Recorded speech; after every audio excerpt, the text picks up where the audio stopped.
for my YouTube channel real quick. That's a very good opening monologue. Peace to the gods, peace to the gods. It's Yusef here. I know y'all were patiently waiting for me on YouTube. I'm sorry I'm late. I was on Instagram and TikTok having a spiritual discussion, and we're going to continue that discussion on YouTube. And I actually had an individual that posed a very interesting response to me when I was talking about belief. Anything you can conceive and believe you can achieve. And what I was saying to this individual is I was teaching him how to increase his belief in making money, in the pursuit of making money, by first starting out with like whatever your salary is. Say like you're making $80,000 a year, and you break that up into chunks by day, divided by 365, and now you have a number that every day you're going to go try to achieve. Like, let's say, start out, I'm going to make $200 a day, and then once you achieve that consistently, doubling that to $400 a day, and then in strengthening your belief. And he said that a belief means you don't know by definition. Okay, that is not what belief means by, that's what blind belief means by definition. The belief we're talking about is in the knowledge of how the laws operate. Okay, we're talking about, this is called the natural law hour. So the laws we're talking about are mentalism, correspondence, vibration, polarity, rhythm, cause and effect, and gender. Now, my belief comes from the fact that is once I learn how those laws operate, they operate the same way all the time, all the way out through history. They have never changed for hundreds of thousands since the beginning of creation of the universe. They have operated exactly the same way. And once I learn these laws, now my faith can increase. Now my belief can increase because I can believe in that. Okay, I say, okay, vibrations. Vibration states that like attracts like. Now I can believe that if I think something, it'll manifest because I know this law over here works with like attracts like. You understand what I'm saying? It's not blind belief. This is what they mean by faith. I have faith in the laws that they operate the same way every time. I have faith in that. This is when you get into not needing to have the how. Like a lot of people, they attempt to achieve something and they wonder how they're going to do it. The how is irrelevant. The how doesn't matter. Okay, the only thing that matters is the what. What do you want? It says, ask and it shall be given.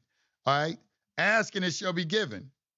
So nobody knows how they're really going to do anything because nobody is wise enough to see all the different circumstances that are going to manifest in your life that are going to allow you to achieve that what you have set out to accomplish.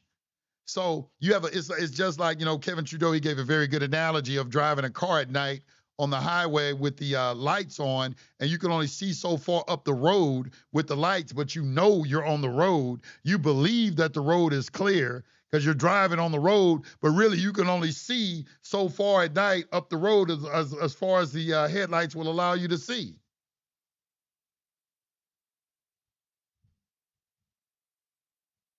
So the how is unimportant. It's the what that is important. So as a man, you have to decide, well, what is it you want? What is it you want? You have to make a decision. The reason that you're having problems in your life is because you haven't made a decision on what it is that you want. And you have to clearly define that in your mind's eye. Okay, and this is where I was talking about imagination, visualization, and concentration. You have to be able to imagine the image in your mind's eye and be able to maintain it there. You have to keep it there. One of the things I accidentally manifested, the first time I manifested something in my life, I was 19 years old. And it's my first new car that I bought for myself. And I was working at US Sprint as a customer service representative. And I wanted a new car. Everybody had these trucks back then with rims on them. And so I actually drew a picture of the truck, the kind of rims I wanted, the seats I wanted in there, and everything. The color I wanted it, all that. And I taped it to my CRT, my computer at work. And it was right there on my computer. And every day I'm working, I'm looking at this picture of this truck I want. One day, I went up to Redbird Nissan. That's what it was called back then, Redbird Nissan. And I was just going to go up there to look at the trucks. I was just going up there to just look at them, And I go up there, and one of the sales guys said, "Hey, we're doing a first time buyer program, no money down." I was like, "Really?" And I left with the truck. And I left with the truck. And then the next thing you know, I go and get rims. My homeboy, he wrecked his car. He had Recaro bucket seats in it. He sells me the Recaro bucket seats. And I ended up with this truck looking exactly like on the picture. And it was only 6 months later.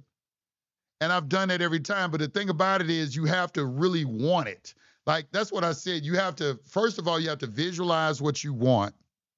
And then you have to really want it. And Think and Grow Rich by Napoleon Hill, it has a burning desire. They call it a burning desire. You have to really, really want it. And you can't be ambivalent about it.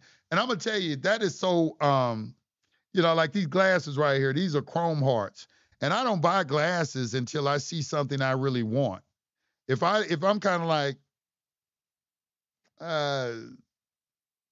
I kind of like it, I kind of don't like it, I like it, I kind of don't like it.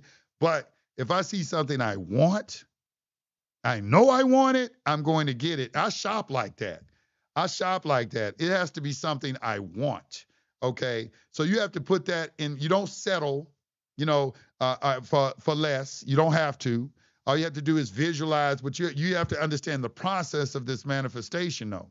Sometimes, too, I'm going to tell you this. There's this argument in the manifestation community is, do you ask specifically for what you want, or do you allow wisdom to bring you what you want? Meaning that if you start saying that I want this particular kind of man or woman, and you're visualizing that, and then you get that, and it's not really what you want, it's what you thought you wanted. But when you get it, it's not really what you want. Would it be better to say to God, in your infinite wisdom, would you bring to me the man or woman that is going to bring me the most joy and make me and I would be the happiest with as an individual? And if you say it, because isn't that at the end of the day, ain't that the ultimate goal, to be happy? Isn't you want to get this particular type of person because that person's going to make you happy. So if happiness is the end goal, why not ask, the creator for that? Bring something that's going to make me happy. Bring something that's going to make me content. Bring something that is what I desire, that's going to fill me with joy. Because you can think something is going to make you happy, and you get it. And this is what they say, be careful what you wish for, and you get it. And you get it. Because every time I've done that, you're going to leave something out. Like you say, look, man, you could do something like this. You say, I want this woman, I want to have a big behind. I want her to have a beautiful face, slim waist. I want her to be loyal. I want her to be kind. I want her to speak nicely to me. You just get this list of shit that you want. It's going to be something you leave out that she's going to be doing that you didn't think of. And it's going to be bug the shit out of you. It's almost like the universe is playing a game with you, like, oh, you thought you had all the bases covered, didn't you? Okay, well, yes, you thought you wanted everything in that list you thought you wanted, I gave you, but you didn't take this into account right here. So it's almost like a cosmic prank. It's like, look, now you got to start all over again and add that. Okay, and I don't want this. When you bring me the next one, don't give me this. And then you get the next one, and they got something else with them that you didn't think about. So at the end of the day, should you just say, you know what? Bring me when you're infinite, because the universe is the wisdom. Bring me, and I don't have that kind of wisdom, what is going to make, and you know me better than I know myself, bring me what you know is going to bring me the happiness. You think that would be a better way of manifesting something? You think that's going to be better? Let's get the likes up on YouTube. Does natural law allow for violence and self-defense against unjust authority? Okay, let's get into this thing, unjust. Who is the person that determines something is just or unjust? You? Let's start right there. Somebody says, does natural law, this is his question. He says, Yusef, does natural law allow for violence and self-defense against unjust authority? Now, this is one of those individuals that keep talking to, they just anti-government. They think that they are right. This is self-righteousness.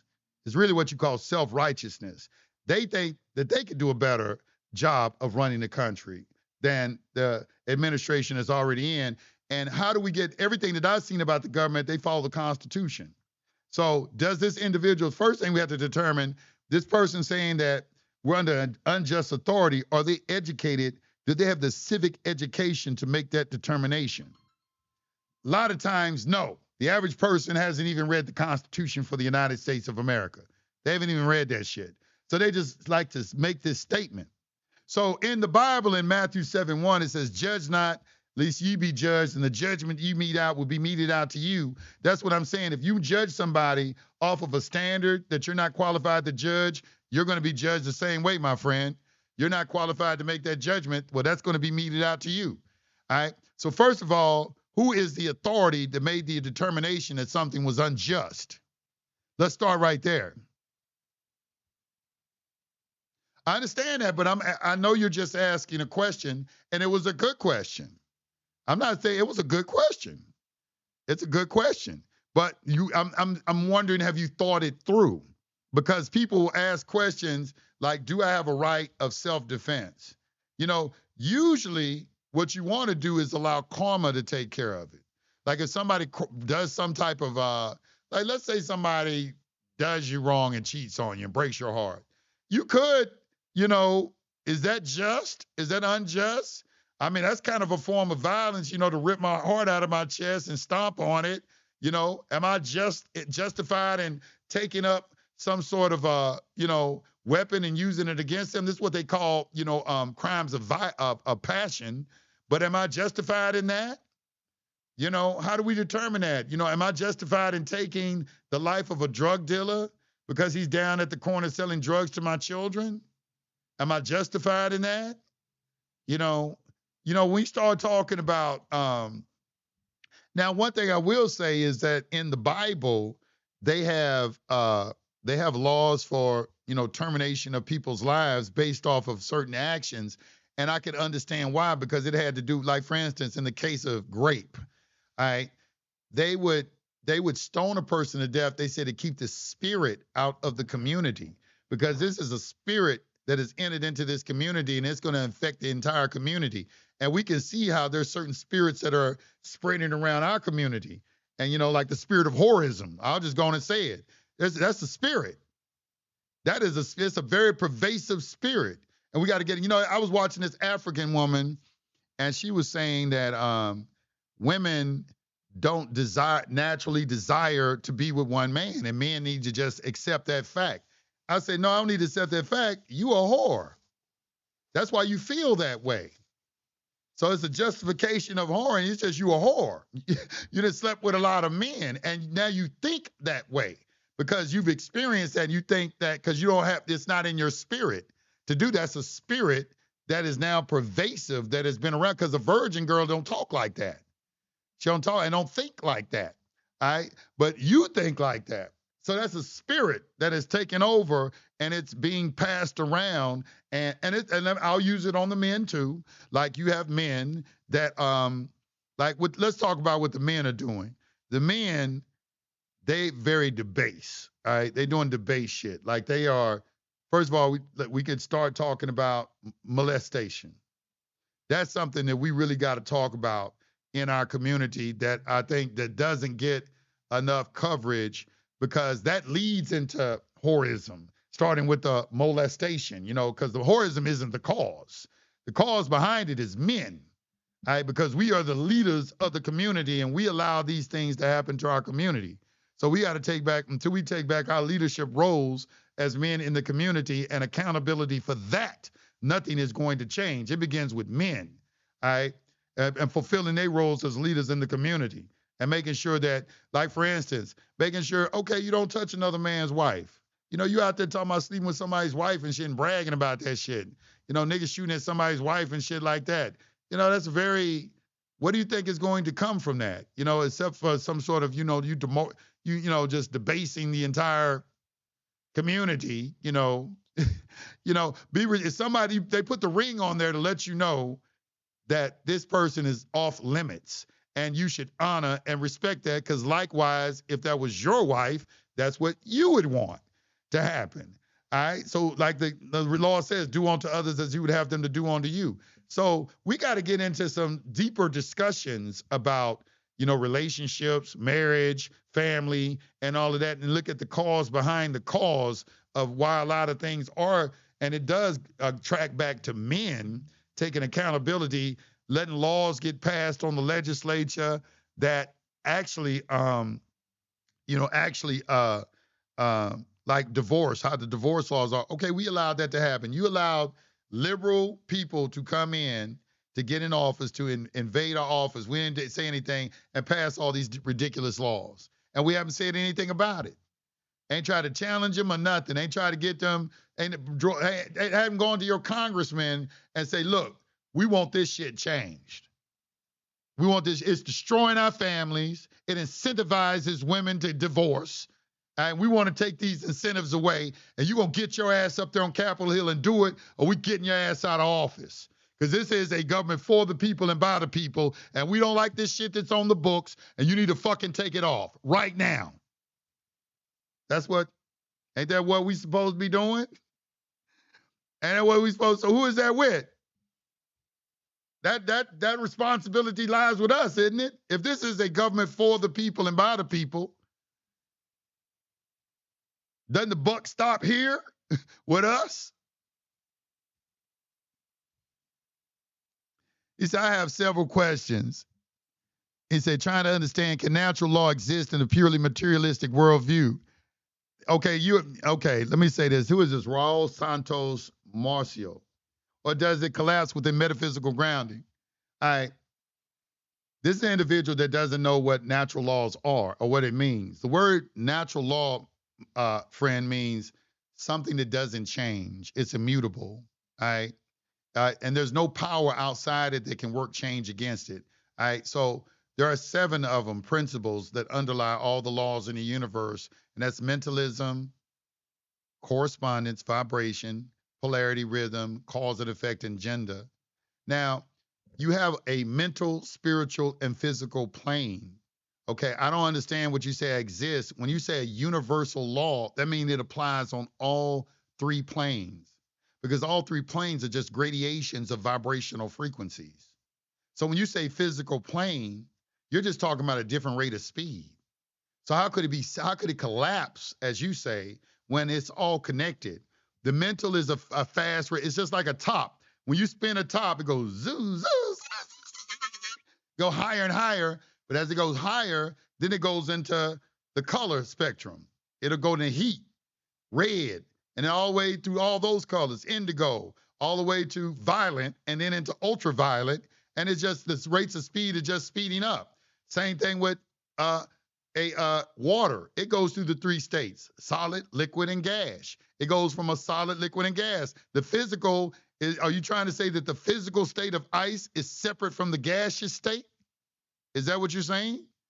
So that's why you have what's called the law of correspondence, as above, so below, because whatever in the mental exists on the physical. So I can look at your condition and tell what your thoughts are just by looking at your physical condition. If you have poor thoughts, you have a poor life. If you have abundant thoughts, you have abundant life. It all begins with how you think. But for that to work for you, the first thing you would have to step is take accountability for your thoughts. And that's what the average person doesn't want to do, because that's a very laborious activity to control your thinking. It's not very easy. As I gave earlier, I said just do a exercise with yourself. Sit somewhere in a room, turn off the lights, and hold an image in your mind and see if you can hold it for 60 seconds without allowing another thought to invade. And see how many times your mind gets carried away and you're not even aware your mind got carried away. And you have to bring it back to focus. It begins with the thought, and can you control your thinking? And that's called constructive thought, and constructive thought gets into being able to manifest what it is that you want. And that can only occur through repetition. So I don't understand. What was the question again? It said, does it collapse without metaphysical grounding? I don't, does natural law collapse? How can a natural law collapse when they're universal? They're universal. I think he made a separation between physical and nature. It's like wisdom in the Bible said, I'm the first of all creations. And everything, like it says in Proverbs 9:1, it says, wisdom has built her house and is hewn out of 7 pillars. Everything in creation is built on 7 pillars. A pillar is what holds everything up. So everything in creation is held up on 7 pillars. And they are mentalism, correspondence, vibration, polarity. Everything begins with a thought. All thoughts correspond with a vibrational frequency. All vibrational frequencies have a polarity and a rhythm, and they create conditions which create a cause and effect that produces agenda. All right, that's in everything in creation. Those 7 principles underlie everything, and it goes through all the planes: mental, spiritual, and physical. So that question, to me, it just was of a what I call a neophyte. That's like a neophyte question, because you haven't gotten the fundamentals of esoteric knowledge down. The fundamentals are learn the principles, learn how everything operates, and then, question like that you wouldn't even ask, because you would know that we're just talking about vibrations. And mental, spiritual, and physical are just gradations of vibrational frequencies.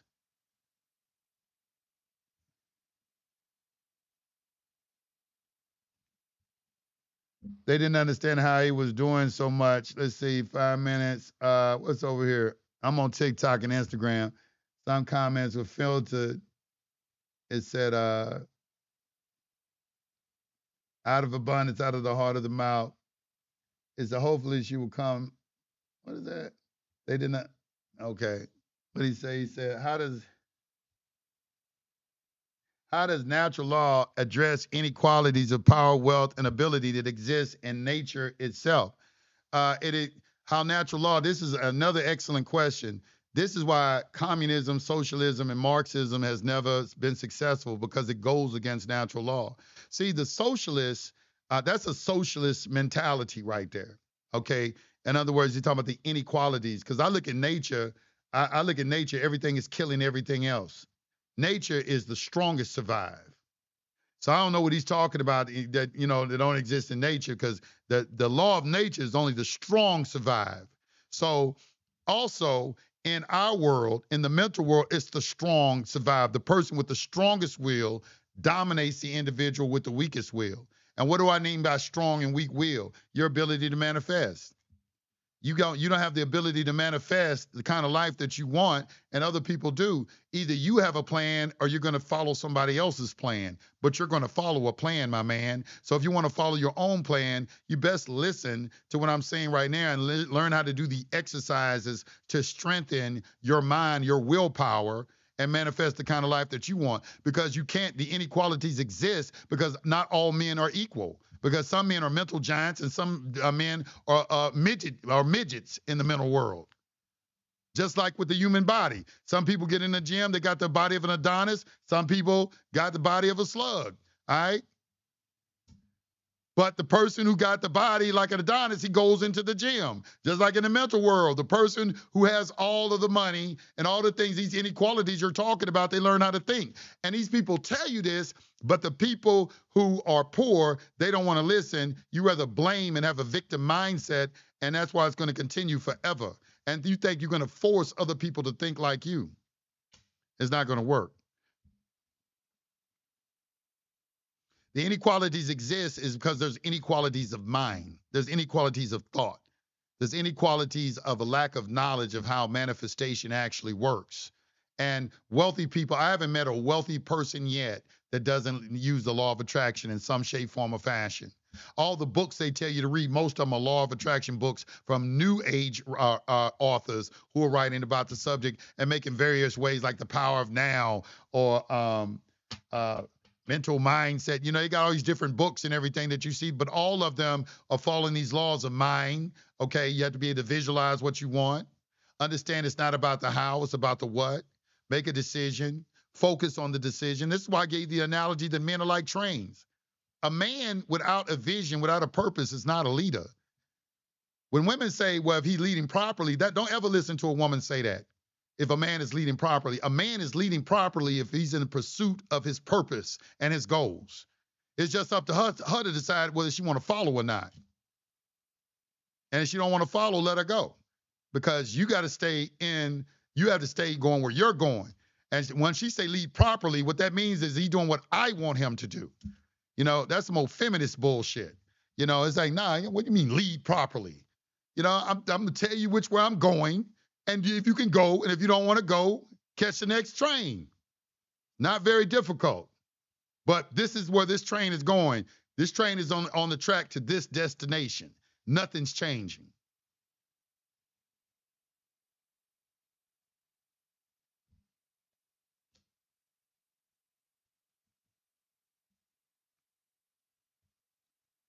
Let's see. It says, I like Raul's questions. Keep asking. Keep asking questions, Raul. That's some good questions Raul asking. I like those questions. Ask me. That's some good questions. Good questions. I like those questions. I like those questions. Yusef, you shared red, black, root sign. I got black root sign. I got the book. I never got into it. But it said Riddles of Prophets and the Great Investigation. Black root science is on my website in my PDF section. I don't know about the other two. But let me just say this. Like, for instance, like the Asar Set community had the what was that? Metanetu. All right, Metanetu. When you look at Metanetu, it's based off the same principles that I'm talking about right now. And it's just in an Egyptian school of thought. And that's why I say when you learn the principles, you can see them in everything. They're universal. That's why they call them universal. They're in everything. It's just that people have the different schools of thought teach them in different ways and give names. Some like in the ancient times, they make them into gods and give them god names and things like that. These different forces of nature, and you know, just people have their own various ways of explaining it, and some of these crystallize into religions. This is why I say don't throw out religion, because when you really understand the principles, you can see them in the religions, and you can understand all this will also allow you to gauge the intelligence of the person teaching the religion, whether or not they really understood it. Like Reverend Ike. Reverend Ike is probably the baddest preacher to ever exist. He's probably the baddest preacher to ever exist, in my opinion. All right, in my opinion. You got some new ones, like Joel Osteen is good. Creflo Dollar, a lot of the prosperity preachers. At first, I didn't like him. I said, this nigga named Dollar, and he a damn preacher every time preaching about money. That's how, you know, I was thinking about it and everything.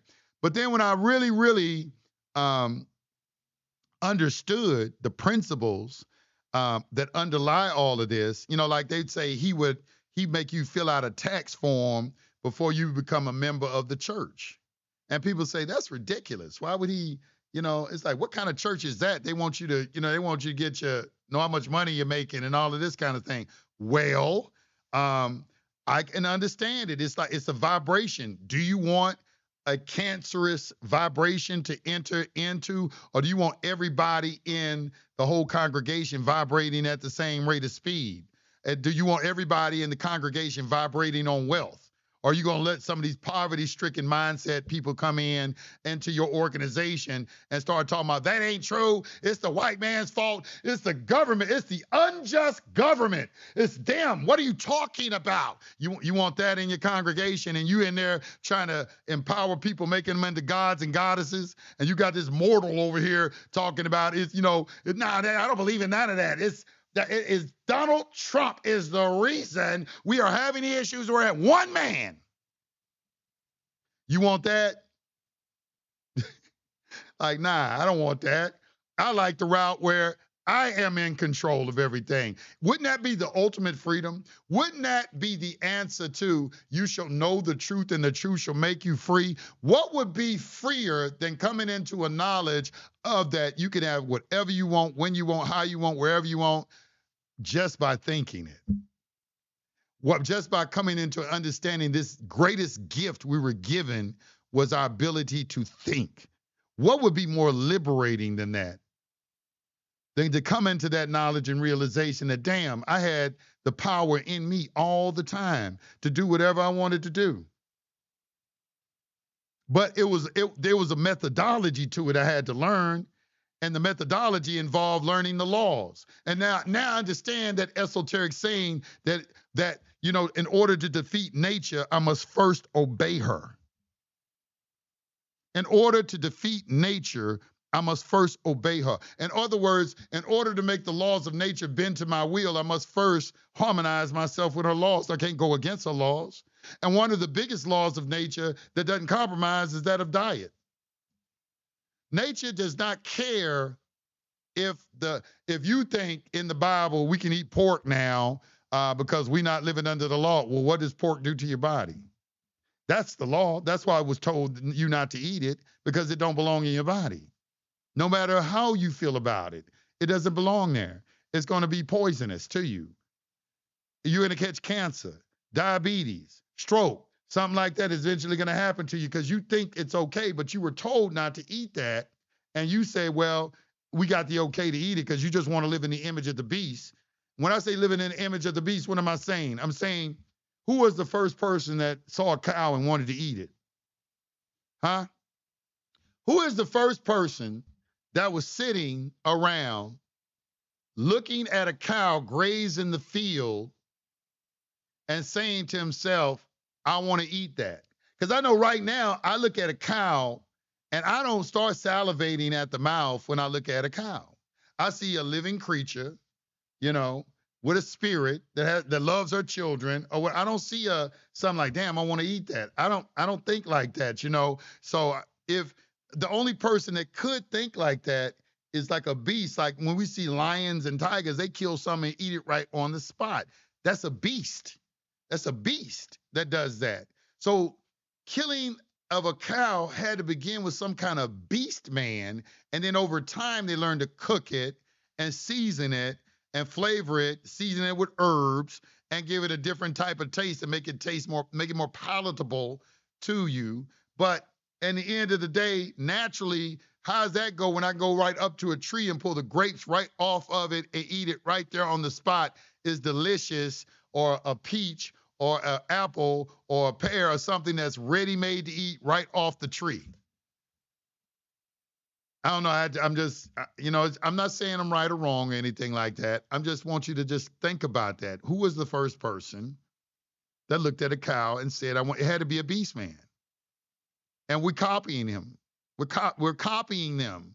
Their ways have become our ways. Whoever this beast man is, I don't know who he is, but whoever he is, we emulated him, and now we are having all kind of health issues because the natural law in the natural world, in the natural laws, it doesn't compromise. It's the laws of diet. You call dietary laws. If the government does something that fails to benefit both themselves and those they govern, it's a violation. So let me say this. The current administration right now with Donald Trump, he's doing everything he can to favor the people. He's bringing all type of industry back to the country. There's trillions of dollars coming back into the country. All type of manufacturing is coming back into the country. All the manufacturing that left. A lot of you, you grew up with someone in your neighborhood's father working down at the Ford plant or something like that where they build cars. All of a sudden the plant got shut down and got shipped overseas.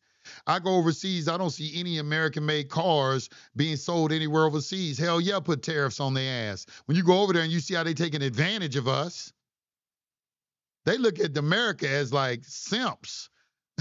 Yeah, America is just a place everybody makes money off of, just a land of consumers. That's how they think. You don't have no manufacturing, you have the stock market. That's what got Great Britain and France in trouble, and Germany became an economic powerhouse in World War I, so they attacked them because they were into speculation, in other words, the stock market, and Germany was into manufacturing.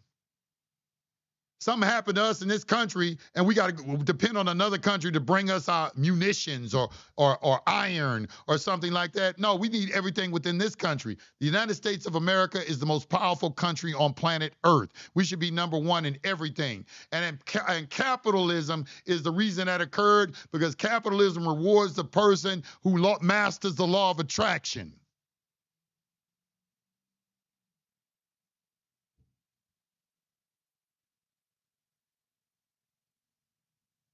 Do I think Charlie Kirk's death was fake, like a hologram? I don't know. I don't know. I'm not worried about his death. I'm worried about the reaction to his death. I was appalled at the reaction that people within my race gave to Charlie Kirk's death. I was appalled at that. And in particular, with individuals, even some podcasters who really never even heard of Charlie Kirk until he died, and then are listening to snippets of information. I watched Charlie Kirk, him and Candace Owens, when they both were nothing. They both were nothing. I watched them come because I've been on the internet just as long as they have. So I was coming up to making it, because this ain't my first channel. This is my first channel got taken down. I hope y'all know that. It got taken down right at the beginning of COVID because the stuff I was talking about. So I would have many more subscribers than what I got. I had to rebuild everything back up. But Charlie Kirk and Candace Owens, they started just. Charlie Kirk went to the schools because the schools are the hotbed for where they're doing, getting the communists, indoctrinating all your children with the socialist ideology. Okay, that's in the colleges. That's, I think, why he lost his life, because he was hitting too close to home and he was gaining popularity on those college campuses by, introducing them to critical thinking, giving them critical thinking skills instead of being indoctrinated. But the reaction, I never heard him say anything racist. I never heard him say anything racist. If he said, this is what they would call racist. They would say, like with DEI, and we went back to a merit-based system. And so, okay, so you have who would you rather have fly a plane? A black man fly the plane who is DEI, he got in because of some sort of quota requirement, or the individual who had to fulfill all the requirements. He's most qualified, but he won't get the job because this person, we need to hire this person because we got to fill a quota. Which one would you rather have fly your plane? They took that as a racist statement. They just took it as racist. All right, so it's like, well, no, it's not racist. This is the way they think. This is the way they think, especially on the left, but especially a lot of sensitive black people. If they get criticized in any manner, if they feel like they're being demeaned, they don't go into critically thinking about what's being said to them. They just want to say, well, I just think that you shouldn't be trying to criticize us at all because you're a white man. Y'all have the advantage over us because y'all put us in slavery. And so we living right now under white supremacy. Everything is going your way. A little something should be given to us. So you need to shut the fuck up. That's really at the heart of it. That's what's behind the anger of black anger. And that's what I'm sitting here today trying to quell, is by making them understand you don't need that. You don't need a handout. You don't need a handout. All you need to do is learn these laws that I'm talking about and put them into practice. All you need to do is try God. Why are you putting all your faith in men? You're starting to put all your faith in men. And God, the only evidence of God is nature. And nature has laws. And when you study her laws, from those laws, that's where you get culture. You cultivate a culture by understanding nature.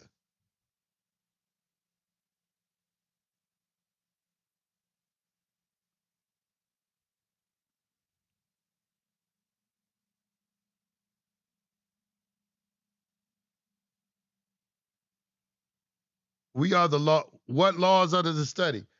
The laws that I always say people should study is it's this book called The Kabbalion. And the Kabbalion is it's really just a set of maxims, but it's written by these guys called the Three Initiates. They question who those are, but they just give their explanation of each of the maxims. And I think they do an excellent job of doing that. Like in the Kabbalion, this is the best. I'm going to give you an example. To me, This is the best description of God that I've ever heard in my life.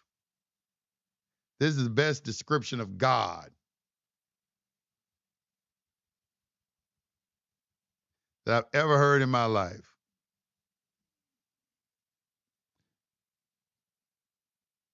Let me see if let me download this real quick. This is a description of God. And you tell me what you think. This is a description of God. What is this right here? Okay. Okay, yeah, let me pull this down. Just give me a second.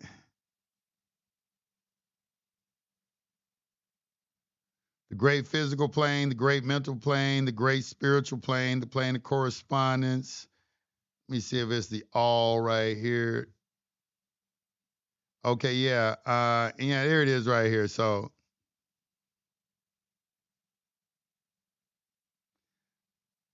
I like that. The all, and so calling that part of the proposition. Let me see. Divine ego. I like that. I like that right there. Divine ego. Where is hold on. I'm getting to it right now. The all. Okay, here it is. All right, so the maxim is this. It says, while all is in the all, it is equally true that the all is in all.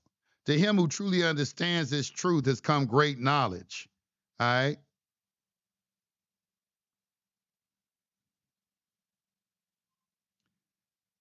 The teacher instructs the student.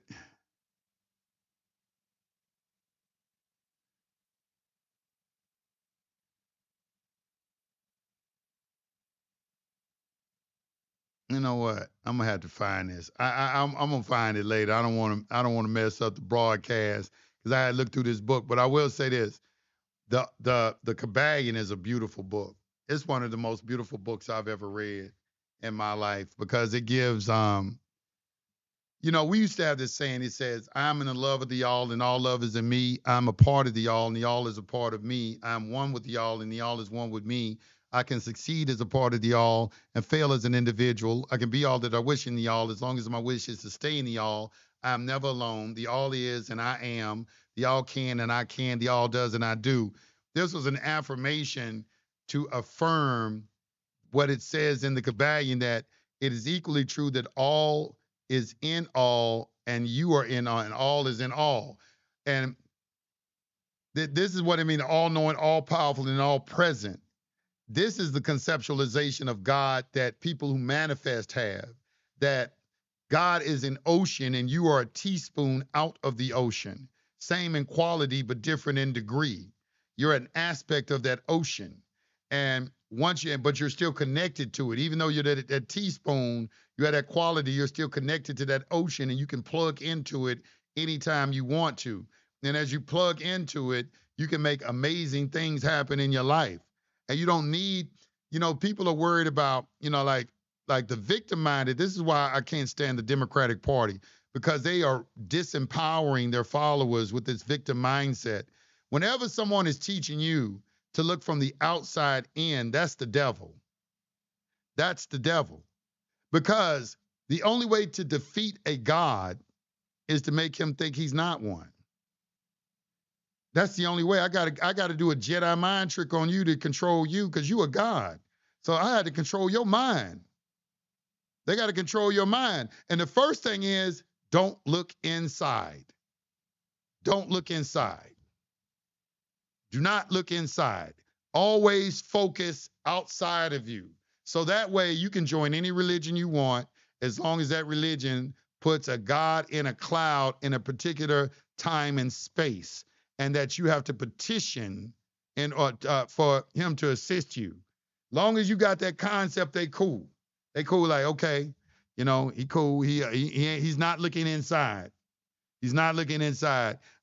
Even Jesus told you, he said, seek ye first the kingdom and all things will be added to you. Then he tells you where to look.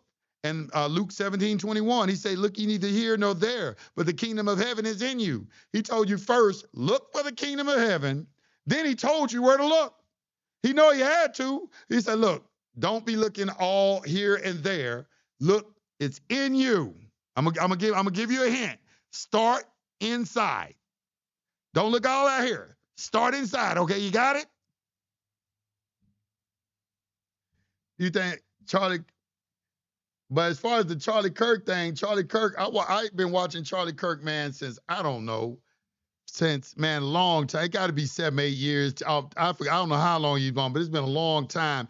And I would just watch him, not because I was a big time follower of his or nothing. It was just, I was I was conservative, and I listened. I watched Candace Owens rise. I watched Candace Owens get to the level she's at, and Charlie, and just watching them, and they had views like I had, because they use common sense reasoning, on these leftist people. You're like, this is ridiculous what you're saying. And, they would just engage them in debate with it. I know that the liberals hate him because he made them look stupid. And but where the racism stuff came from, I just never really got a feeling that Charlie Kirk was racist at any point in time, and anything that he said. And that's why I was just appalled when this man got shot down like this. And then people were like, well, he was a racist. And then they pull in, like I could make anybody feel like a racist, by taking an excerpt, taking a clip out of something they said. And, like I would say, like for instance, if I said, I would be a racist if Charlie Kirk, if I said, I would be a racist if I said Charlie Kirk hated black people. Let's say I said that I would be a racist if Charlie Kirk hated black people. But then you put out a clip of me saying Charlie Kirk hurt black people. I'm like, dude, that's not, I said that, but that's not what I said. That's what they do. He said, my original statement was, I would be a racist if I said Charlie Kirk hated black people. If I said that, but the clip came and it's just me saying Charlie Kirk hate black people. That's what they do, and that's what y'all fall for. And that's what's really, that is what is really appalling too, that people are so simple-minded that they fall for the easiest propaganda tactics. It's like they don't think for themselves at all. It's just like you can understand why they don't have any money or anything like that, because thinking the name of the book is called Think and Grow Rich. All right, thinking is a very laborious activity, so that's why other people would much rather have other people think for them, and that's why you have blind followers. And I was just appalled at, they just like, first of all, have some common decency. The man, he was shot down in front of his children. He wasn't an evil person. I don't care what they say he said. He never said anything that he deserved that. Nothing. I ain't hear nothing come out of his mouth where he deserved that. That would be like saying Martin Luther King, something came out of his mouth where he deserved it. He didn't say anything to deserve that. He told the truth, how he saw it. That didn't make him racist. He had a relationship with his God, that he said, I want to be remembered. They asked him, what do you want to be remembered for? He said, I want to be remembered for my faith. And then you have all these people just come out and start denigrating the man, and and just, oh, he was a racist. Why are you going so hard in the paint for him? It's not I'm going hard for him. I'm going hard in the paint for what's right. That's not right. That's not right what you're doing. That's not right. That's not right. It don't have nothing to do with white and black with me. That's not right. You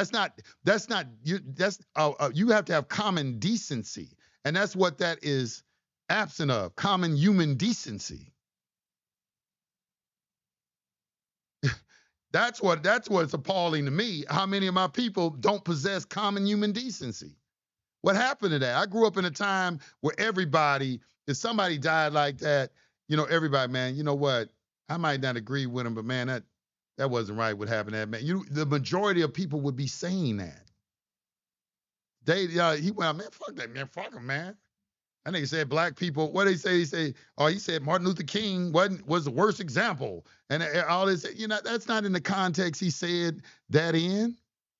That wasn't the context that he said it. Okay, the first thing is that integration was bad for black people. Our communities, when we had segregation, we had stronger communities and stronger family ties. With integration, there may be someone's out there playing that wants white and black people to start integrating with each other to breed out one of the races. What if that came to the forefront and it was true? And what if Martin Luther King Jr. was a tool in that and somebody knew that and they come and say, well, that he wasn't a very good example because unknowingly he became a pawn in some group's twisted plan and world domination and coming a new world order. This will be a step in getting that into the right direction. You know, I had Dr. Frances Cress Welsing on my show and I interviewed her, and she said that white people's biggest, she said her colleagues behind the scenes said that white people's biggest fear is genetic annihilation. It can be genetically annihilated. And so they have a right to preserve their race as best as they can. And also, here's the next thing, and I want to make this perfectly clear, because I do this in my class and tell people, people have a right to be racist in the United States of America. I hope you all understand that. It's called freedom of association, all right? The only people who do not have a right to be racist is the government, all right? And that is what they're talking about, the Equal Protection Clause of the 14th Amendment. But the Equal Protection Clause of the 14th Amendment only has application in dealing with entities that are accepting public funds, like tax dollars. Like, you cannot discriminate public schools because public schools is paid for by federal dollars. So they can't discriminate in school or in the colleges. Anything that's receiving some sort of federal funding, that's what that Equal Protection Clause applies to. It has no application in the private whatsoever. So if somebody wants to have a private club and they say, I only want to let white people in there, they have a right to have that. Likewise, black people have a right to have a black club, the only black people. This is why you have a Black Panther organization and you had a Ku Klux Klan. These were real organizations because they had a right to have that. However, it could not, the government, because it's freedom of association, if they would accept some government funding, they would have to disband that, because everything that accepts government funding has to obey the Constitution. That's simple trust law. It has to obey the Constitution. So I think a lot of people also, they don't understand that the United States of America is a free country. And people who live in the private, they're living in a Republican form of government when they know how to do that, because you have a right to privacy in this country. It's called private. So the biggest problem with the majority of people, they don't understand the difference between public and private. They don't understand it, especially in this space of redemptionists, secure party, status correction, and even with nationality, claiming nationality. The biggest issue I see with those groups is they don't understand the separation between public and private, because there's nothing in it there's nothing in the law falls under public laws and private laws, and that's on the whole planet in all the nations. Okay. The public laws are what governs the government. So you have the Constitution is over there. So the Constitution is the document that forms government and restrains government. It gives them their powers, tells them what they can and cannot do, gives them their jurisdiction, tells them what they can regulate, how they can tax. All right? That document is not meant for you. All right? It's meant for the government. Okay? You only became a part of it when they made what's called a federal citizenship with the passage of the 14th Amendment for the newly freed blacks. And they made this thing called a U.S. citizen. But prior to that, okay, in the Republic with this state citizenship that everybody had, there wasn't, everybody was living in the Republic. You could do whatever you wanted to do as a free country. It's not as free anymore because people depend on government more now. Another reason I can't be with the Democratic Party, because I am, and what I'm involved in is freedom and accountability and responsibility of the individual for himself, not getting handouts from government. The United States of America was not formed that way. All right? The welfare state was created in 1933 under Franklin Delano Roosevelt under the New Deal. That's when you got Social Security numbers. You can't get anything from the government without a Social Security number. A Social Security number is prima facie evidence that you are an acceptor of benefits and privileges. And if you accept benefits and privileges, you lose rights. So why would I want to do that? Why would I want to give up my rights for a bowl of porridge? That make any sense? Give up my rights so I can be regulated? No. I just don't want the government now trying to decide what is quote unquote hate speech. Yeah, but well, they can do that in any, when they say that, y'all got to understand that when the government passes a law, it's for something under their jurisdiction. You got to get back to understanding what privacy is. All of you have lost the understanding of what privacy is. You wholly in the public. You went to public school. You need public assistance. You use your social security number for everything. You work jobs. Everything about your life is public. You don't know private. There's a video that is circulating on the internet right now of this brother. He's a cowboy, and but he had a lot of white people working with him. I don't know, they working for him or with him. It looked like it was his land, but he had his own land, and he had some acres of land. This is a country. It's like they look like they're up in Wyoming somewhere, but he is a cowboy. He's a brother, but he's a serious cowboy, and he got private property. And some guys came up there, some bounty hunters came up there, wanted to search the property, and came on his land. And they all start pulling guns on him. Say, hey, man, it's private property. You get your ass off our land. He said, well, look, we got a warrant. He said, well, let me see the warrant. He said, I don't have to show it to you. Now, let me tell you something. If you're a law enforcement officer, that's something I got to get to, because I've had a law enforcement officer tell me that before. Hit me, and I said, well, let me see the warrant. And he said, I don't have to show it to you. And put me under arrest. And never showed me the warrant, because I asked to see the warrant. And said that I was, what he said, when you say, he said, you blocking justice, I said, I'm like, what are you talking? I just asked him to see the warrant. He said, I ain't got to show you the warrant. I said, what do you mean you got to show me the warrant?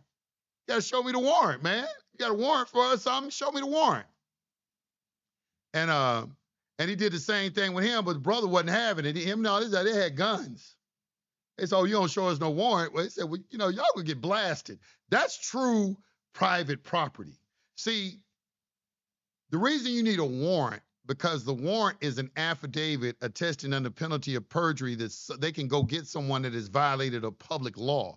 They have to have permission from a judge to leave the public and go into the private and bring somebody into the public. That's what warrants are for.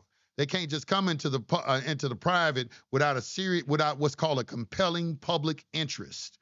And it has to pass that test, a compelling public interest test, for them to come into the private. So if you got private property, that is your domain. That is your kingdom. They can't come on that unless you do. That's why they say you can do whatever you want as long as you don't violate the rights of somebody else. The problem with a lot of you out there is that somebody else you don't seem to understand is the public. You have what is called public rights doctrine. The public has rights, all right? You cannot infringe on their rights either. Not only can you not infringe on the rights of another sovereign, you cannot infringe on the rights of government, because the government has a delegation of authority from the sovereign called the Constitution for the United States of America. And as long as they act within the ambit of that delegation of authority, they are immune, and they also possess what are called plenary powers. They have all power to execute all the powers that were given to them in the course of their duty. You have to respect that. You have to respect that. I don't know where it got sidetracked, because I can understand why they're looking at people as like a terrorist organization, because simple, basic civics does not exist in this space. That's what was missing. That's why I teach the way that I do, because what was really missing, no one was teaching the basics. No one knows the basics. They just come in and say the government's corrupt. We the sovereigns. All our debts are prepaid. They just come in saying that shit. You pick that up, and you don't even know public and private. Most of you haven't even read the Constitution. Haven't even read it. I remember when a sheriff hit me with that. He said, Jones, you always talking about the Constitution. I bet you never even read it. He was right. I hadn't. But I'm going to tell you about me. He ain't going to get to say that shit twice. He ain't gonna get to say it twice. I went and read it, and that's when I read it. That's when I came across Article 1, Section 8, Clause 3, Article 1, Section 8, Clause 9, and Article 1, Section 8, Clause 17. Article 1, Section 8, Clause 3 is the Commerce Clause. They have the right to regulate commerce, interstate commerce. That is also, I discovered that from reading the indictments on the federal level and noticed that everybody had an interstate commerce charge. So that's what made me understand it was an administrative court because those powers have been delegated to Article 1 courts. All right. The right to regulate commerce and the right to adjudicate commerce in Article 1, Section 8, Clause 9. And the jurisdiction that they operate in is Article 1, Section 8, Clause 17. So once you understand all of that, now everything else begins to make sense. When you say that, well, okay, well, this is the corporate United States, yes, it is. It is acting in that capacity because everything is business, and they made you. It's just like Costco. Costco, to come shop in Costco, you have to have a membership. When you first come in, they send you over to a desk to get a membership card. You can't come into Costco without that membership card. All right, that's called a territory. That's their territory. Well, the United States got the same thing. Yeah, they created a corporation. You didn't have to come in it. You could have stayed in the republic. Y'all had land out there. You didn't have to collateralize your land to the banks, anything like that, and get loans against your land and everything and let the banks steal your land. You'd have to do none of that. You could have kept your ass out in the country where we had 2, 3, 4, 5 acres and everything, but you wanted to come to the city and live in tight spaces and get jobs and work for people. That was your decision. You decided to do that. Can't blame nobody for that. It was your decision. When you gave away the gold, that was your decision because it's all persons. Okay, a person is a commercial entity. No, didn't no private people have to give up their gold back then because the government didn't have jurisdiction to make them. But we gave it up anyway. Our own ignorance. We gave it up. So we have to start taking some sort of accountability is my thing and stop saying that these people are corrupt.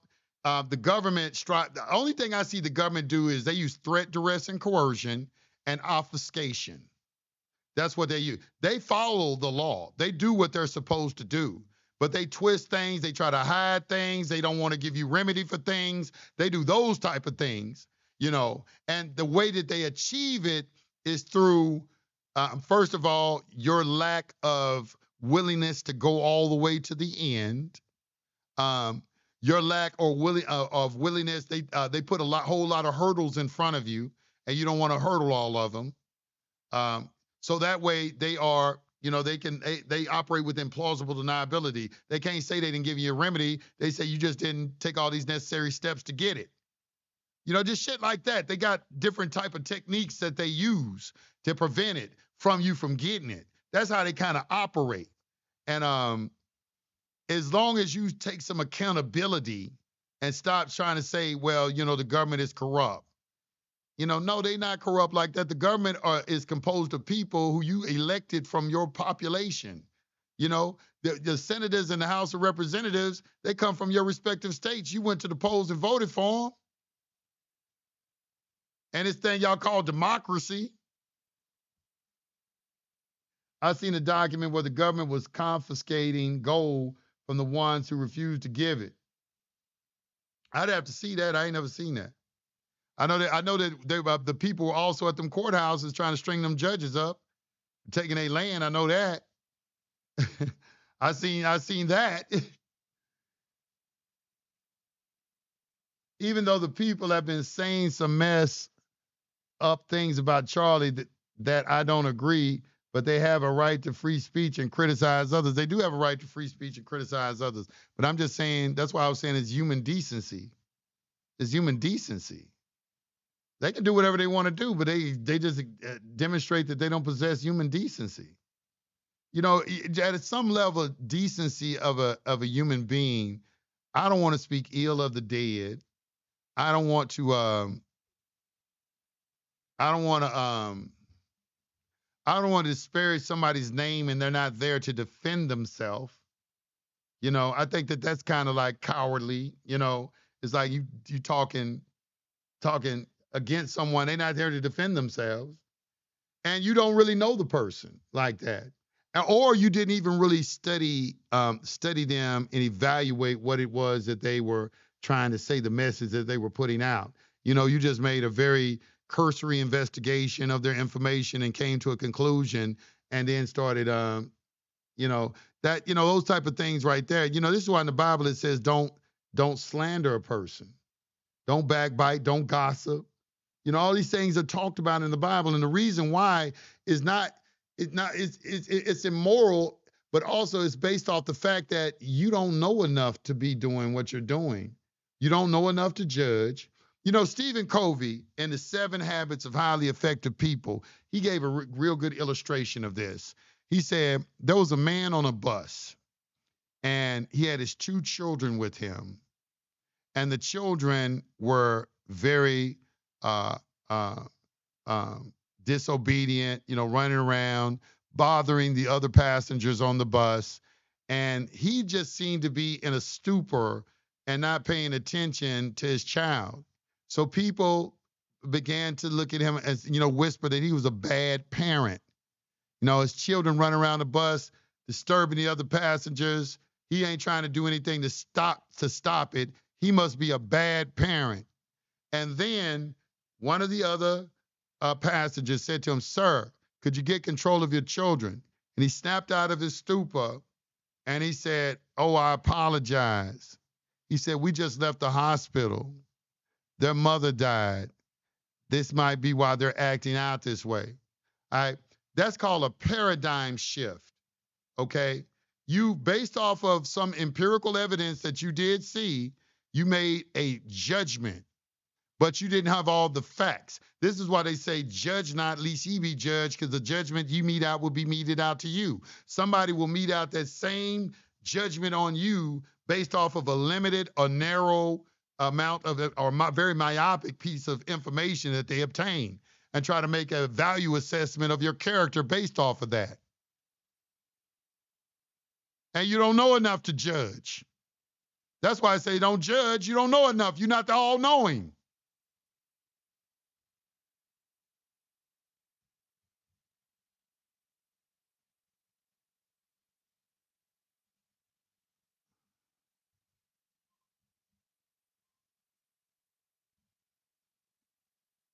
Peace to the gods and goddesses. A benefit is not conferred on one who is unwilling to receive it. Receive it. That is to say, no one can be compelled to accept the benefit against his consent. Nobody is compelling you to accept a benefit beyond your consent. That's another thing. Let me talk about this. That's another thing they don't have right. They got this thing of municipal law. They think they have a right to do certain things in municipalities that they don't. You don't have a right to drive these cars in these municipalities and without some sort of regulation. It's no different than in the days when they had castles with walls around them, and when you can ride through the country on your horse all you want. All right, but when you came to the castle wall and they said, "What business do you have here? We come to see the king." "Okay, leave your weapons at the gate. You can retain them up on your exit." And you think you're gonna say, "Well, no, nigga, I have a right to have my sword up in here." "Oh, no, you don't. The king's edict for this jurisdiction says that you don't." And y'all don't respect that. That's what I mean by public and private. You think you're being forced into something. You're not being forced into anything. You're offered benefits and privileges. They're not being forced upon you. You're being offered them. And then it's being offered under a presumption because you never rebutted the presumption. That's what the status correction is, just about rebutting a presumption. All right. They presuming things. You filled all these documents saying you're a U.S. citizen. You went to public school. You accepted all these benefits. You worked on jobs with a social security number. You didn't put money into social security. They didn't took out of your check. You did all these minimum contact shit most of your life. Now all of a sudden you saying that it's been forced upon you? Okay. I would love to see you articulate that in a document, in a letter, to the president of the. Now, articulate how you were forced into the acceptance of benefits and privileges. Make it affidavit of denial of benefits and privileges. Say something like that. And I'd like to see you draft something that speaks to that. And I want to see if the principles that you utilize in there are on point, because that's what I look at to see whether or not you really understand the information. Do you understand the principles that underlie the law? Do you understand the principles of law? Okay. And are you able to put that in your correspondence and then notify someone, hey, look, I've been, up until this time, I know there's been some sort of operational presumption about my status vis-a-vis the American government. Um, this notice constitutes a rebuttal to all said presumptions and assumptions about my status. I'm a free living man born in the Republic of Texas. I deny any benefit that has been conferred to me, nunc pro tunc, just something like that. You come off your head with something, write it like that, then have it touched up in Chat GPT. That's how you really make it yours. You write it first. And then, I know some of you may not be good with the grammar and so forth. And then you just prompt Chat GPT, yeah, make this sound more professional. I just wrote this document. I need you to tighten it up for me. And let them tighten it up. And now you got something that's your own. And it contains the essence of what it is that you were trying to convey based off of your understanding. That's when you get really effective paperwork, when the soul and spirit of who you are is contained in it, not when you got boilerplate documents that somebody else wrote. That's when anything that I ever did, like when I was doing foreclosure defense, I wrote all of my documents. I tailor-made them for every customer I had because they were the most effective. I do a validation of debt request to a mortgage company. I'm getting a letter back from the director of the department. Things like that. When you get an answer, somebody not no letter that they sent to you, nobody even signed it. It's just a copy of some shit that they sent. But when you put your spirit into it and you really know what you're talking about, you're going to get a different kind of response. When you're making a request based off of a law that you understand, and you're going to get a different type of response. You're going to get a different type of response from that. Listen, there's something to be said about writing with your hand. There's something to be said about writing with your hand. And you should never get away from that. You should get a journal, go to B. Dalton bookstore or whatever, and get you a journal and then write you some affirmations, write down the things that you're going to be, the goals that you're trying to achieve. You should be always in contact with the written word, because that's the first stage of manifestation, bringing it out of the mental and into the physical on paper.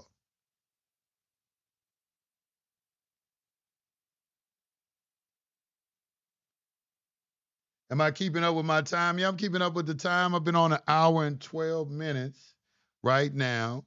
And I'm on YouTube right now. I'm on YouTube, Instagram, and TikTok. Now, that's TikTok right there. And Instagram right here. I'm on YouTube, Instagram, and TikTok. Let me see. What questions in here. Don't they presume things like being king, etc.? Like who's who really? He said, don't they presume things like being a king? You know what makes you a king? What makes you a king? A king has to rule over the people. And then so the only way a king can justly rule over a people is with the sanction of God. So a king has to know God's laws. That's why on the chessboard, what's right next to the king and queen are the bishops. All right, that's sanctioned. That's why it's have a divine right of rulership. A true king is a king that is sanctioned by God. All right. And that's why you always see the church and everything tied up with it. That sanction has to come from God. And that king, that's what Solomon asked for. Solomon asked God for wisdom to rule over his people. So that's what you're supposed to possess. There's really no presumption. It should be evident. Unless you're in some sort of autocracy.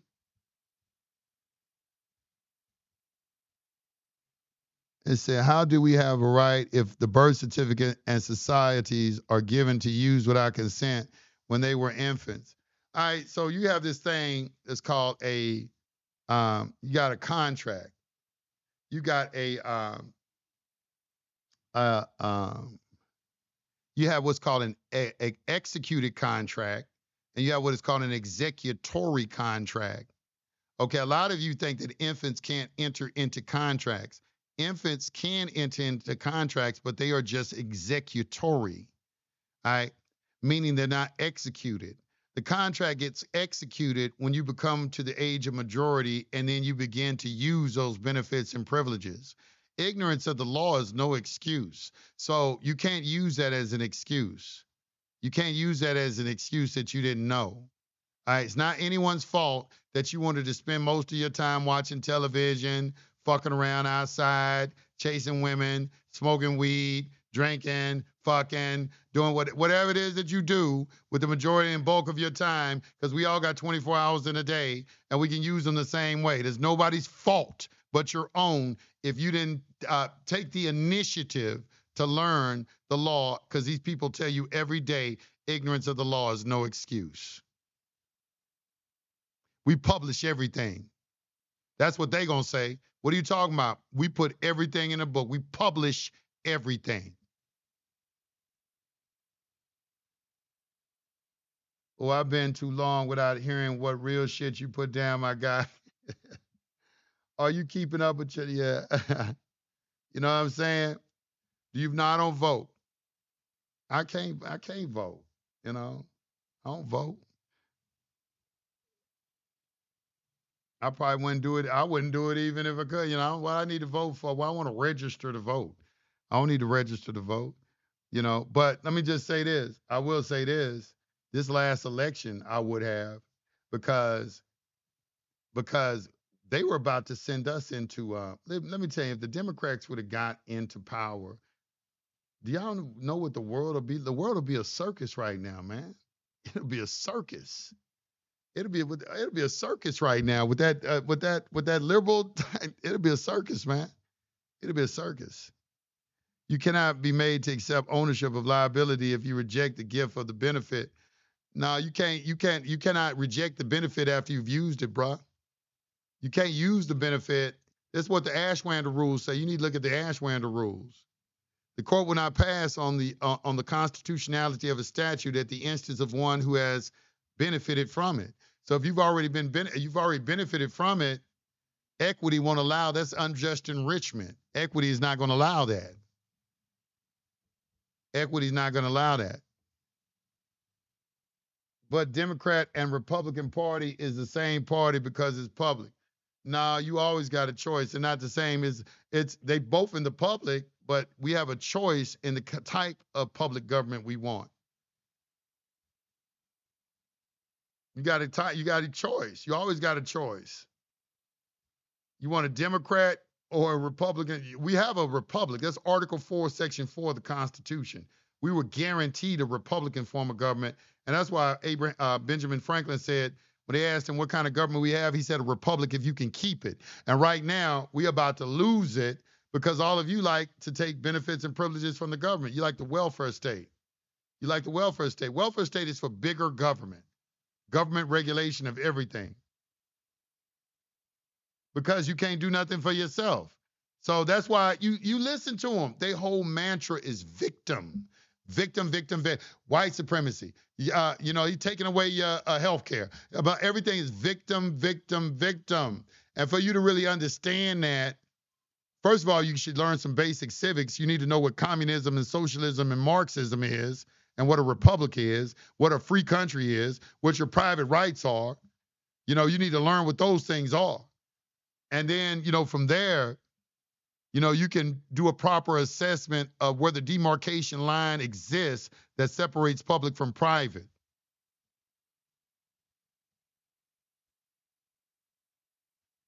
Is the lifetime membership available? I haven't brought the lifetime membership back. You know what? I might have. If I do, a lifetime membership won't be a part of the affiliate, thing. I'm just letting you know that. But I'm gonna bring. I'll bring. I was thinking about bringing back a lifetime membership.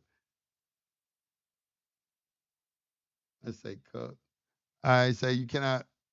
It said the child didn't have a choice whether or not to accept benefits or privileges, nor were they educated otherwise. Was not they fault you weren't educated, and that's not true. When you reach the age of majority, you sign off on everything. All right. That's what I said. You understand what an executory contract is? Let me read this to you. What an executory contract is a contract that's not completed. Executory means it's something yet to be performed or completed, with ongoing obligations remaining for the parties involved. So that's why I said a minor can enter into an executory contract because it's not a completed contract until he reaches the age of majority. But see, you making those excuses. This is why I'm saying they're operating under a presumption because you never wrote the government and told them anything. So you need to contact your government and let them know you do that through written correspondence.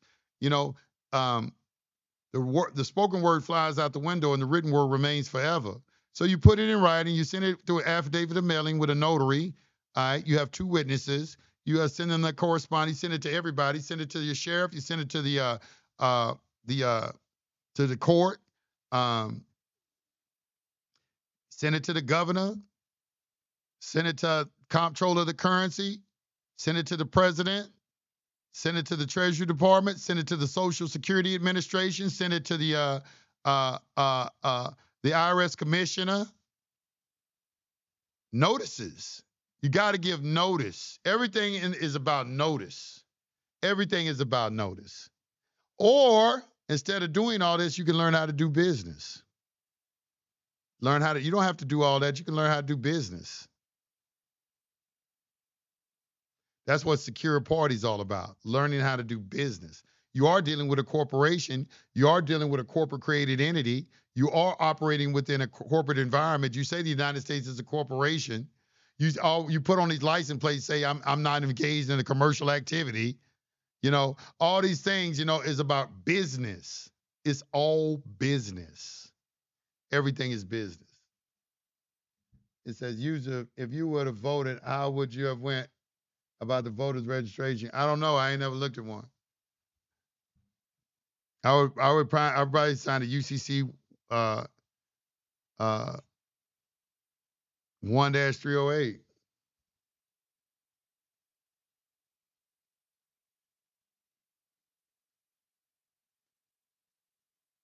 I've been trying to get that question asked as well for weeks. That's probably what I would have did. But I'm just telling you, listen, I've been doing this a long time. What y'all have to understand is what started out was acceptance for value. Okay. I want y'all to understand why I'm saying some of the things I'm saying. All this new stuff that you're doing back in the day was acceptance for value. Now, why was it acceptance for value? It's acceptance for value because, first of all, that's a commercial term.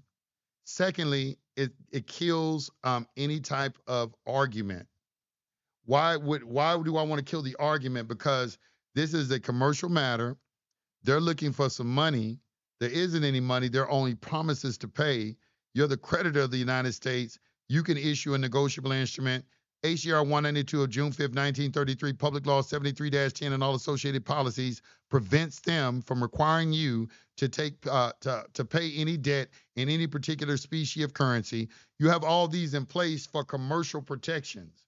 All right. So that is what the remedy was. The remedy was, oh, look, this is a commercial matter. There is no money. I'm the creditor. I will just set this off, discharge it, what have you.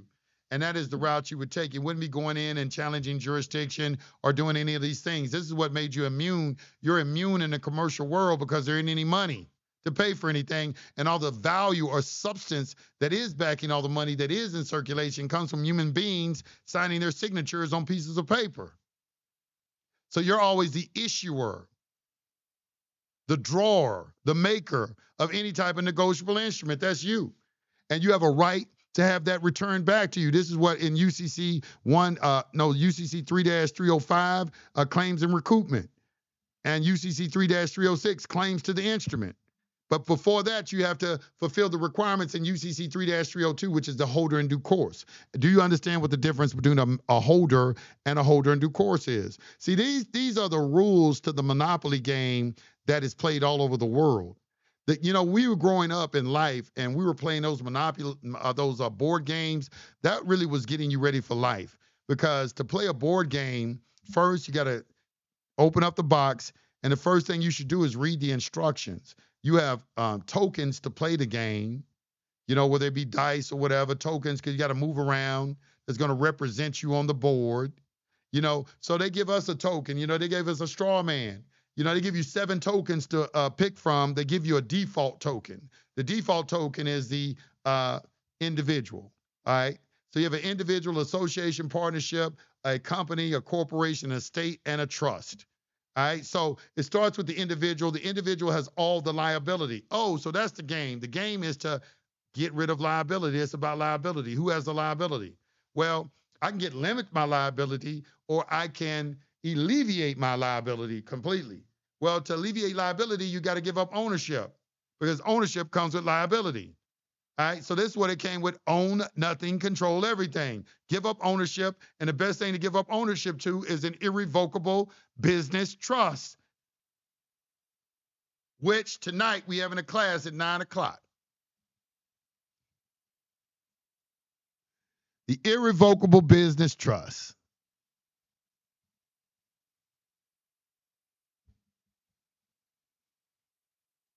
Own nothing, control everything. You cannot be. Let me see what we got over here. Hold on. It says, I believe the scripture also said, be aware of the false prophets, kings. So yeah, it begs the question of their shit. Yeah, you got to be aware of the false prophets. Listen, the way that you tell a false prophet, you got to know the laws. When you know God's law, that's how you determine everything. When you know the laws, that's how you can tell the devil. Because the devil is constantly trying to get you to go against the laws. That's the devil. That's how you learn, who the devil is, of right, what you call right and wrong. There's really no such thing as right and wrong. There's only consequences that are good, that are acceptable, or that may be, what's the word? What's the word I'm looking for? There are consequences to all your actions, and you are the one that deem it good or bad. It's a subjective interpretation of events.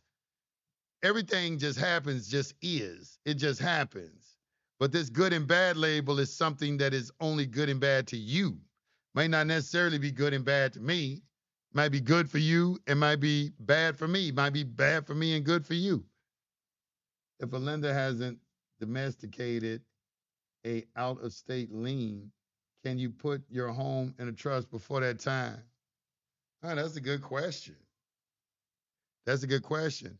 I would say yes, because in order to be, one of the rules under the UCC is that you got to file a notice where the property originated and where the property is located. So if the property is located in another state, they have to have a priority perfected lien in that state to give notice. It's about notice requirements in that state. And that's what the commercial registry is for. So I would say, yes, you can do that, because there haven't been notice that haven't been given yet.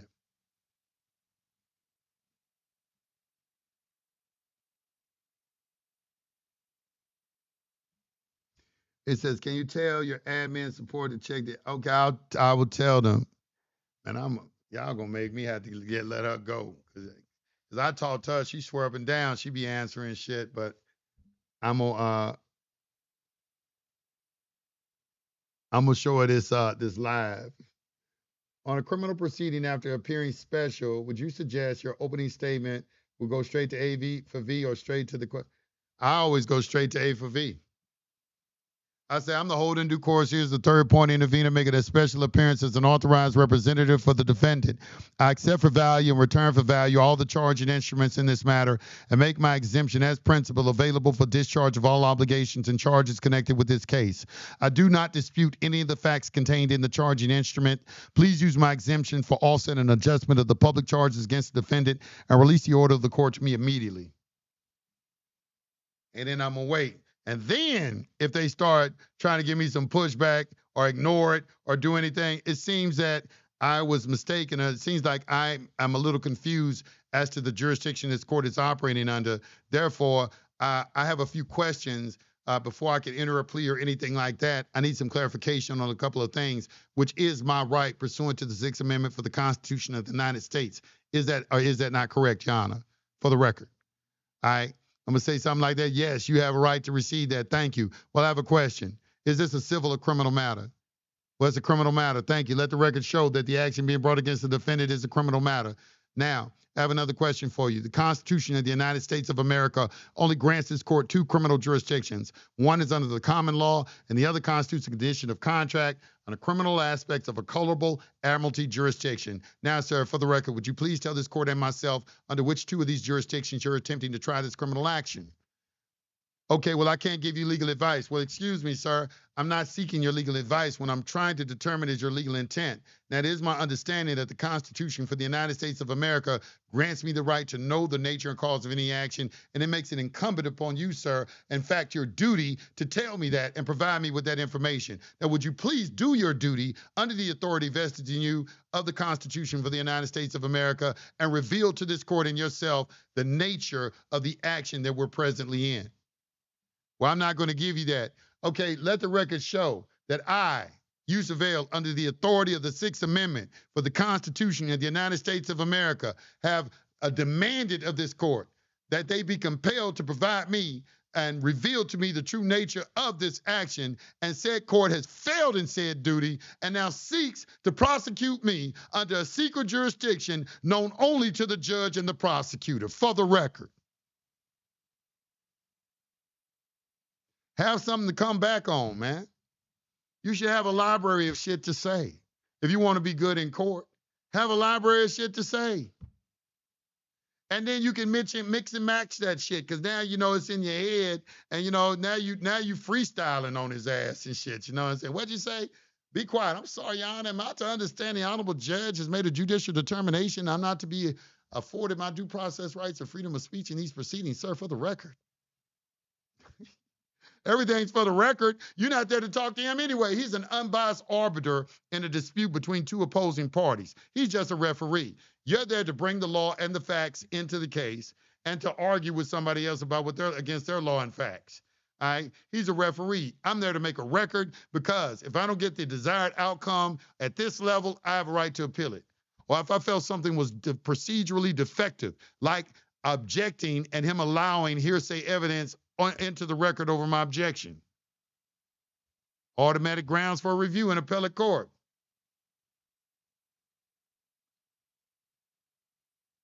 It says legal entities, trust, transfer assets and control these entities through operating agreements, trust instruments, and secure transactions. That's true. That's very true. Contract makes the law. When you do a private trust, it is constructed under your power to contract unlimited, the contract law clause in the Constitution, that Congress can make no law that will infringe on the obligation of contracts. That right there is a serious, you can use, like guys have done things like this. They have put in a contract, like if the trustee ever wants to needs to get questioned by the police, in his contract, it states that he can only talk to police if they agree to pay him $5,000 an hour. And they can't make no law that will infringe on the obligation of contracts, stuff like that. I'm not saying that's exactly how it went, but you get the picture of what I'm saying. How you can use that contract clause as a defense in a trust that would protect the trust against people trying to come into it and pierce it. You control the trustee. The settlor is the one that controls everything. He's the controller because he's the one that creates the contract between the trustee and the settlor. He's the creator, grantor, trustor, settlor of the trust. If a lender hasn't domesticated, that was a good question, that domesticated lien. That was a very good question. If you do a Chapter 13 and the home is in the trust, must it disclose? Yeah, you want to give a disclosure, but it doesn't matter if it's in a trust or not. Doesn't matter. A trust is not going to stop liquidation or a foreclosure. It doesn't do that. A trust is just a trust is an agreement. Like you have a holding trust, if it has a lien against it, that's why we tell people you shouldn't put a house in a trust that has payments on it. It kind of defeats the purpose. You put a house in a trust that you own, that you paid for. You don't have a lien against it.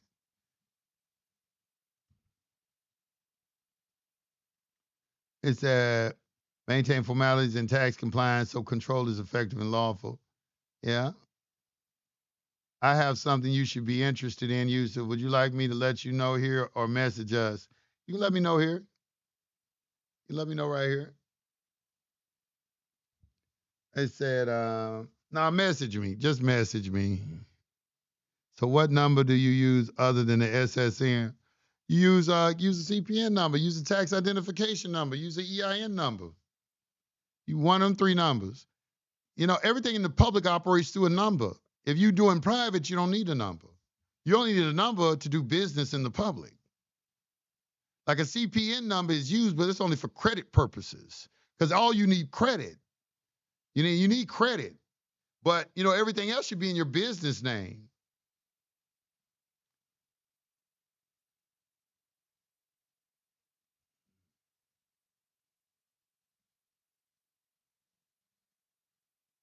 Say thanks for telling me what I can do and not answering that question either. I asked the question because I wanted an answer from him directly. Did I answer the question? Are you saying this in district court? Do you need to bring your own stenographer? It would always be smart to. Now they have stenographers in some courts. The stenographers do have an office in the courthouse. You can check with your court and see if they have that. But usually, yeah, you want some time in advance. You want to schedule to have a stenographer there, especially if it's something important. I definitely would have my own stenographer come. That sends a message too. It lets the court know that you're serious and that you are going to appeal. Is what I'm letting them know that they're not gonna say nothing crazy on the record. Is I'm having trouble becoming the executor of my estate and getting the estate EIN from the IRS. They're saying the executor and the decedent SSN cannot be the same. How do I get my estate EIN? Oh, that's a good question. I have to look at that. That's a good question. They won't give you a estate number because he said the executor and the decedent's SSN. Well, no, it can't be the same. The executor and the decedent's number. Yeah, it can't be the same. Why would you put the executor and the decedent SSN as the same? And you're trying to get the EIN number.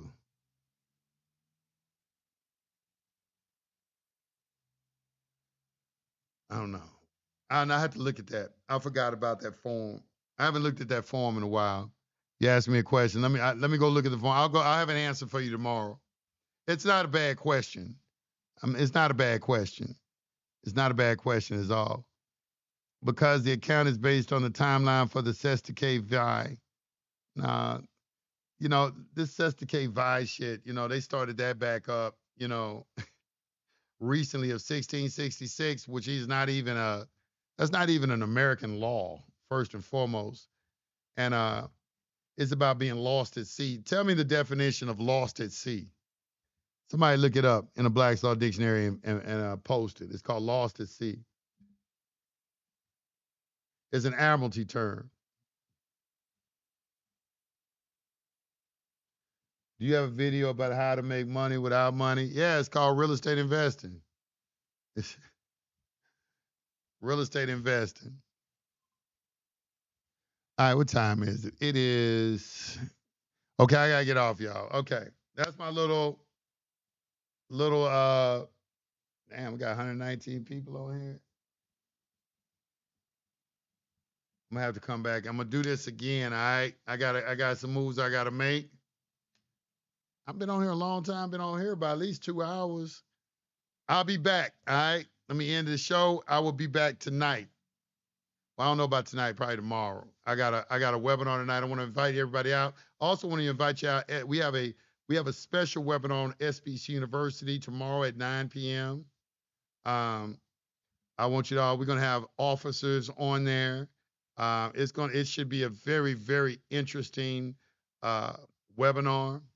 You're going to be taught about your rights and laws and so forth. So if you are a member of SBC University, pay your money, come join. When you go in, just click on webinars. You'll see the link, and it's a Soho link. I believe I pronounced that correctly. Let me read it to you. Let me read it to you real quick. You're going to go into your webinar.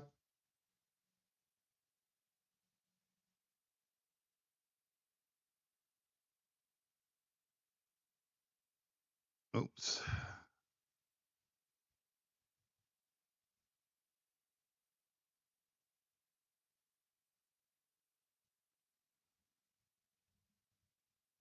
Logging in real quick.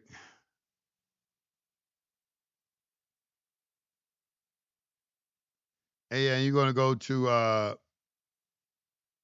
webinars. Yes, the SOE session. Yeah, that's what it's called. Okay. Yeah, it's going to be tomorrow at 9 p.m. Central Standard Time. Come join us for mock trials. We'll be covering traffic court, civil matters, like debt discharge cases, and child support matters, featuring legal professionals, law enforcement, and more. We'll be teaching professional methods of litigation to build out you toward a more competent pro se litigant while qualifying all material that will be covered. We will also debunk some of the courtroom myths, demystify, and unclutter our approach. It's gonna be good. Brother Nine Ether, he's gonna be an instructor. He's gonna have his crew there. I want y'all to come out and support the brother. And also, this should be a very, very interesting webinar. It's $49 for the month. If you haven't had an opportunity to check out the website, this is a chance to check it out. Tomorrow, also, no, the day after tomorrow, we'll be having the private business trust class. I believe this is class number 7 or 8. In the series thus far. So that has been very good as well. We've been getting, we read a lot of case law in that, and I teach from American jurisprudence. We read case law. We study the principles behind the case, the principles of trust, the principles of equity.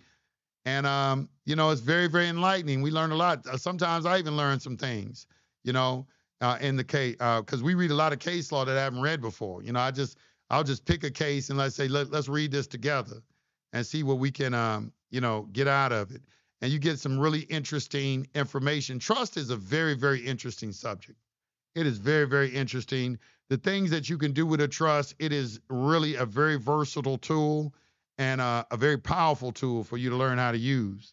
And so if you want to come out on Tuesday, we do that on Tuesdays and Thursdays, and come out and see that. You just go to SPC University and join. Just go to spcuniversity.com, and then you're going to see a join button right there, and just click the join button. Read all the information on the next page, and then just pay for your membership. It's going to give you direct access. You're going to get your sign in, your log in, and then you go to the login, and you say there's a login button at the top on spcuniversity.com. Log in right there. And then you'll see when you get to your dashboard, you'll see something that says webinars. Click on that and click on the link, and it'll put you into the webinar. Very simple and easy to do.